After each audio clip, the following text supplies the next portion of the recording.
Hi viewers, வாரம் வாரம் சுவை அறுசுவை நிகழ்ச்சியில் நாம் விதவிதமான டிஷ்ஷஸ் பலவற்றை பார்த்து என்ஜாய் பண்ணி கொண்டிருக்கோம். அந்த வகையில் இந்த வாரம் செஃப் ஷெரீஃப் இங்கே வந்திருக்காங்க. நம்மளுக்கு அவங்க இன்றைக்கி என்ன டிஷ் பண்ண போகிறாங்க, பண்ணி காமிக்க போகிறாங்கன்னு பார்க்கலாம். இன்றைக்கி என்ன டிஷ் பண்ண போகிறீங்கன்னு சொல்லுங்கள். இன்றைக்கி நம்ம பண்ண போகிற டிஷ் வந்து வெஜிடபிள் பன்னீர் டிப். ஓகே, அதுக்கு தேவையான இன்க்ரீடியன்ட்ஸ் என்னென்னு சொல்லிட்டீங்கன்னா? அதுக்கு தேவையான இன்க்ரீடியன்ட்ஸ் வந்து பன்னீர், ஓகே, கஸ்தூரி மேத்தி, ஓகே, பச்சை மிளகாய், அப்புறம் இஞ்சி பூண்டு, மைதா, வெங்காயம், கொத்தமல்லி, உப்பு, கரம் மசாலா பவுடர், மிளகாய்த்தூள், எண்ணெய், ஜீரா பவுடர். ஓகே, இப்போ அவங்க இன்க்ரீடியன்ட்ஸ் எல்லாம் சொல்லிட்டாங்க. இனி அடுத்ததாக நாம் என்ன செய்ய போகிறோம்? சரி சார், இப்போ நம்ம என்ன பண்ண போகிறோம் அப்படின்னா, பன்னீரை முதல்ல எடுத்துக்கிறோம். ஓகே, ஒரு பிளேட்டில் எடுத்து அந்த பன்னீரை எல்லாம் திருகி வச்சுருக்கோம் இல்லையா, ஆமாம், அதை போட்டிருக்கோம். ஃபைன் சாப் பண்ணியிருக்கீங்க. ஆமாம், இதோட நம்ம என்ன பண்ணுறோம் அப்படின்னு பார்க்க போனால், ஓகே, திருகி வச்சிருக்க நறுக்கிய வெங்காயம், பொடியா நறுக்கிய பொடி, வெங்காயம். ஆமாம், அது, ஓகே, அப்புறம் இஞ்சி பூண்டு கொஞ்சமா, ஆமாம், கொத்தமல்லி கூட போடுறீங்க? ஆமாம், கொத்தமல்லி போடுறோம். ஓகே, இதோட பச்சை மிளகாய், பச்சை மிளகாய், கொஞ்சம் உப்பு சேர்த்துக்கிறோம்.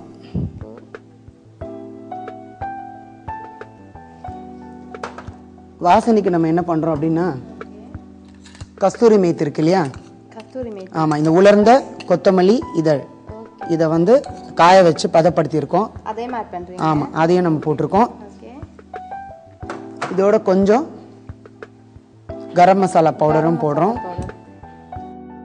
இப்போ நம்ம இதை என்ன பண்ண போகிறோம் அப்படின்னு பார்க்க போனால், ஓகே, எல்லாத்தையும் மிக்ஸ் பண்ண, ஆமாம் ஒன்றா பிசைய போகிறோம். ஓகே, தண்ணி நான் எதுவும் போடலை. தண்ணி போடாமலே? ஆமாம், ஏன்னா அதில் வாட்டர் இருக்குங்களா? கொஞ்சமாக மைதாவை மிக்ஸ் பண்ண போகிறோம். கொஞ்சம் மைதா போடுங்க. ஓகே, ஏன் சார் இந்த மைதா ஆட் பண்ணுறீங்க? மைதா ஆட் பண்ணுறதால என்ன ஆகும்னா, ஓகே, போதும், இதுக்கு எல்லாத்துக்குமே வந்து ஒரு பிடிப்பு கிடைக்கும், ஒரு பைண்டிங். ஓகே, பைண்டிங் ஏஜெண்டா மைதாவை யூஸ் பண்ணுறோம். சரிங்களா? ஓகே, இதை வந்து ஒன்றா சேர்ந்த உடனே சின்னதாக உருண்டைகளாக நாம் பிடிக்க போகிறோம். ஆமாம், சின்ன சின்ன பால்ஸு உருண்டைகளாக நாம் இதை செய்ய போகிறோம். நல்லா கட்டியாக பிடிக்கணும், இல்லைன்னா என்ன ஆகணும், எண்ணெயில் போடும்போது உதிர்ந்து உடஞ்சிரும். ஆமாம், அதனால தான் நம்ம வந்து கொஞ்சம், ஆமாம், மைதாவும் நம்ம கொஞ்சம் கொடுத்துருக்கோம். ஆமாம், பைண்டிங் ஏஜெண்டா மைதா கொடுத்துருக்கோம். அப்படி இல்லை, உங்களுக்கு வந்து சிலருக்கு வந்து முட்டை விருப்பம் இருந்தது அப்படின்னா, முட்டையை வந்து நல்லா அவங்க மிக்ஸ் பண்ணிவிட்டு அதோடு சேர்த்துக்கலாம். நம்ம இன்னைக்கு, ஆமாம், நம்ம இன்னைக்கு வந்து பியூர்லி வெஜ்ஜுன்றதால நம்ம முட்டையை சேர்க்காம செஞ்சுருக்கோம். மைதா ஆட் பண்ணியிருக்கோம். ஆமாம், அதுதான். இல்லாட்டி முட்டை கூட ஆட் பண்ணிருக்கோம். ஆமாம், வேறு ரொம்ப குறைவாக ஆட் பண்ணோம், அதிகமாக ஆட் பண்ணக்கூடாது. அப்படிங்களா? அதிகமாக ஆட் பண்ணால் என்ன நடந்துடும்? அதிகமாக ஆட் பண்ணும்போது நீங்கள் வந்து பிடிக்கும் போது உங்களுக்கு அந்த சரியான ஷேப்பில் உருண்டை வராது. அதுக்கான பைண்டிங் ஏஜென்ட், ஆமாம், அது வந்து, ஆமாம், அது வந்து உங்களுக்கு வந்து பார்த்தீங்களா, இப்போது ஒரே அளவான உருண்டைகள் நமக்கு ரெடி ஆகிடுது. ஓகே, இதை நம்ம என்ன பண்ண போகிறோம் அப்படின்னு பார்க்க போனால், இதுக்கு மேலே வந்து ஒரு கோட்டிங் கொடுக்கணும். கோட்டிங், ஆமாம், அது வந்து கொஞ்சம் மைதா, கொஞ்சம் வந்து தண்ணீரை சேர்த்து ஒரு பேட்டர் மாதிரி ரெடி பண்ணிவிட்டு அதில் டிப் பண்ணி கசகசாவை மேலே போடலாம், இல்லை எள்ளையும் போடலாம். ஏதாவது ஒன்று நம்ம இது பண்ணிவிட்டு எண்ணெயில் வந்து ஃப்ரை பண்ணலாம். சரிங்களா? கசகசா இல்லாட்டி எள்ளு. ஆமாம், ஓகே, ரெண்டே ஒன்றா போடக்கூடாது, ஏதாவது ஒன்று. இப்போ நம்ம என்ன பண்ண போகிறோம் அப்படின்னு பார்க்க போனால், கடாயில் எண்ணெயை ஊற்றி பற்ற வைக்க போகிறோம்.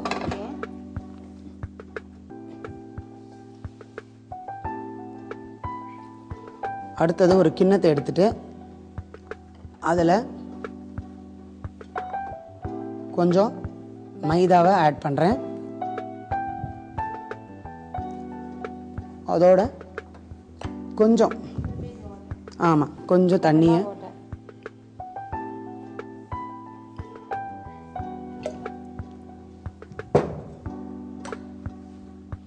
கலந்துக்கோங்க. மைதாவோட கொஞ்சம் தண்ணி ஊற்றி பேட்டர் ஒன்று ரெடி பண்ணிக்கணும். இப்போ மைதாவை வந்து தண்ணி விட்டு கலந்தாச்சு. ஆமாம், பேட்டர் ரெடி ஆகிடுச்சு. இப்போ அடுத்து என்ன பண்ண போகிறீங்க? இந்த உருண்டைகளாக பிடிச்சிருக்கோம் இல்லையா, பன்னீர். ஆமாம், உருண்டையில் பன்னீர் டிப்பாகவும் ஒவ்வொன்றையும் நம்ம இந்த சரி நீங்கள் பண்ணுங்க, இது பார்க்கலாம். இந்த பேட்டரில் பன்னீர் உருண்டைகளை போட்டு டிப் பண்ணி எடுத்து வச்சுட்டு, ஓகே சார், இந்த பன்னீரில் என்ன நியூட்ரிஷன் வேல்யூ இருக்குன்னு ஒருக்கா சொல்லிடுங்க நம்ம நேரில். பன்னீரில் வந்து நிறைய புரத சத்து இருக்குது. அப்புறம் அடுத்தது வந்து இது சாப்பிட்றதெல்லாம் நமக்கு வந்து உடம்புக்கு தேவையான நியூட்ரியன்ஸ் எல்லாமே கிடைக்கும். ரொம்ப ஹெல்த்தி ஃபுட் அது. ரொம்ப ஹெல்த்தி. ஆமாம். இப்போ நம்ம என்ன பண்ணியிருக்கோம், இது கொஞ்சம் காயறதுக்கு முன்னால் இந்த கசகசா இருக்கு இல்லைங்களா, அதை ஒரு பிளேட்டில் போட்டுக்கோங்க. இந்த மாதிரி போட்டுட்டு கசகசா. ஆமாம், இதை நம்ம என்ன பண்ணணும், இதை வந்து பன்னீர் பால்ஸை பேட்டரில் டிப் பண்ணி அது அப்புறமா கசகசாவில் ஆமாம் பண்ணிக்கணும். படுற மாதிரி மொத்தமாக வந்து எல்லாம் எடுத்துக்கோம். நீங்கள் இந்த மாதிரி பண்ணணும். சரிங்களா? நான் பண்ணிருட்டா? பண்ணுங்க பண்ணுங்க. அது வரைக்கும் இந்த எண்ணெய் வந்து நமக்கு சூடாயிட்டு இருக்கு.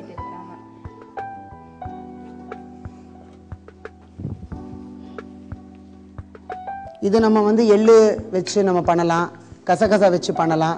இல்லை இதை நம்ம பண்ணிவிட்டு கொஞ்சம் நேரம் என்ன பண்ணலாம்னா ரெஃப்ரிஜிரேட்டரில் வச்சிடலாம். அது ஒரு 1/4 மணி நேரம் கழித்து நம்ம ஃப்ரை பண்ணும்போது உங்களுக்கு நல்லா கிறிஸ்பியாக கிடைக்கும். இதை வந்து நம்ம என்ன பண்ண போகிறோம் அப்படின்னு பார்க்க போனால் 2 விதமான சாசஸ் கொடுக்குறோம். ஒன்று வந்து டொமேட்டோ கெச்சப் கொடுக்குறோம், இன்னொன்று வந்து தயிரை வந்து வேறு சில இன்க்ரீடியன்ஸ் வச்சுட்டு ஃப்ளேவர் பண்ணுறோம். அது என்னன்றதை நான் வந்து பண்ணும்போது சொல்கிறேன். எண்ணெய் காஞ்சிடுச்சாமா? இப்போ நம்ம என்ன பண்ணுறோம், ஆமாம், இப்போ நம்ம என்ன பண்ணுறோம்னா மிதமான சூட்டில் பொரிச்சு எடுக்க போகிறோம். எண்ணெய் சூடாச்சான்னு நம்ம கை இப்படி வச்சு பார்த்துக்கலாம். ஆமாம், சூடாகிட்டு இருக்கு. நம்ம என்ன பண்ணலாம், டீப் ஃப்ரை பண்ணணும்.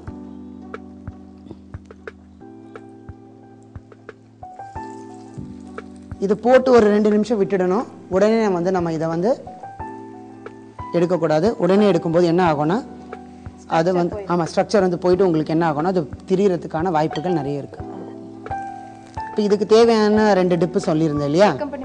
ஆமாம், அதை நம்ம வந்து ரெடி பண்ணலாம். ஒன்று வந்து கடையில் கிடைக்கிற டொமேட்டோ கெச்சப் வச்சுட்டேன். இன்னொன்று வந்து என்ன பண்ண போகிறேன் அப்படின்னா தயிரை என்ன பண்ணுறோம் அப்படின்னா ஒரு பவுலில் கொஞ்சம் ஆட் பண்ணிவிட்டு அதோட இதோட தனியாத்தூள், கொரியாண்டர் பவுடர், கரம் மசாலா, கொஞ்சம் சில்லி பவுடர், தேவையான அளவு உப்பு ஆட் பண்ணிவிட்டு அதை மிக்ஸ் பண்ண போகிறோம். இது வந்து ஸ்டார்டராக நம்ம யூஸ் பண்ணுறோம். இது வந்து ஒரு பார்ட்டி நடக்கும்போது இந்த பார்ட்டி ஆரம்பிக்கிறதுக்கு முன்னால் நம்ம வந்து ஸ்டார்டர்ன்றது வந்து ஒரு ஆரம்ப உணவு. அந்த ஆரம்ப உணவு வந்து நம்ம வந்து சிக்கனை வச்சுட்டும் செய்யலாம், பன்னீர் வச்சுட்டும் செய்யலாம். இன்றைக்கி வந்து நம்ம வந்து பன்னீரை வச்சுட்டு செஞ்சுருக்கோம். இதுக்கு பதில் நீங்கள் மின்ஸ்டு சிக்கன் வச்சு கூட செய்யலாம். அது வந்து சிக்கன் பால்ஸ், புரியுதுங்களா? இப்போ நம்ம வந்து எதில் பண்ணியிருக்கோம், ஆமாம் வெஜிடபிள் பன்னீர். ஆமாம், நான்வெஜ் பண்ணோன்னா நீங்கள் பன்னீர் வித் சிக்கன். ஸ்ட்ரெயினர் எடுங்க. இப்போ இது அருமையாக ஃப்ரை ஆகிருக்கு. ஷேப்பும் அதே மாதிரி இருக்குது. நல்லா மொறுமொறுன்னு இருக்கும். நம்ம கசகசா கொடுத்துருக்கோம் இல்லைங்களா? ஆமாம், அந்த கிறிஸ்பினஸ் நல்லா உங்களுக்கு வரும். இது சரியாக இருக்குது. இப்போ நீங்கள் என்ன பண்ணலான்னா இன்னும் உங்களுக்கு கொஞ்சம் டேஸ்ட் வேணும் அப்படின்னு விரும்பினீங்கன்னா கரம் மசாலா பவுடர் இருக்குது இல்லைங்களா, இதை நீங்கள் என்ன பண்ணலாம், இதுக்கு மேலே கரம் மசாலா பவுடர், ஆமாம் கரம் மசாலா பவுடர் நம்ம கொஞ்சம் மேலே இந்த மாதிரி போட்டு இப்படி பண்ணி அதிகமாக இருக்கிற எண்ணெயில் எடுத்துடணும். அதுக்காக ஒரு டிஷ்யூ பேப்பர் போட்டிருக்கேன். அதுக்கப்புறம் நம்ம என்ன பண்ணுறோம் அப்படின்னு பார்க்க போனால்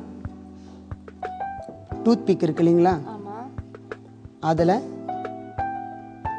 ஒவ்வொன்றையும் குத்தி, ஆமாம் இதை குத்தி அக்கம்பனிமெண்டோட சர்வ் பண்ண. ஆமாம், இப்போ உங்களுக்கு வெஜிடபிள் பன்னீர் ரெடியாக இருக்குது. இதை நீங்கள் சுவைச்சு பாருங்கள். டேஸ்ட் பண்ண சொல்கிறீங்க? சூடாக இருக்கும், கொஞ்சம் மொல்லமாக பண்ணுங்கள். டிப் பண்ணி நீங்கள் பார்க்கலாம். சரி, இப்போ நான் இதை டேஸ்ட் பண்ணி பார்க்க போகிறேன். மொல்லமாக சாப்பிடுங்க. எப்படி இருக்குது? ரொம்ப நல்லாவே பண்ணியிருக்காங்க சார். ரொம்ப நல்லா இருக்குது, டேஸ்டி கிறிஸ்பினஸாக இருக்குது. ஓகே, இப்போ கேர்டில் டிப் பண்ணி பார்க்கலாம்.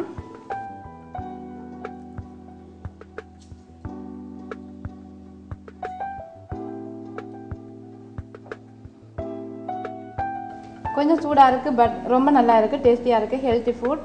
இந்த வாரம் நம்மளுக்கு ஷெரீஃப் அவங்க பன்னீர் வெஜிடபிள் டிப் செய்து காமிச்சிருக்காங்க. இது ரொம்ப ஈஸியாக பண்ணலாம், ப்ரிப்பேரிங் டைம் கூட ரொம்ப கம்மியாக இருக்கும், அதோட ரொம்ப ஹெல்த்தியானது.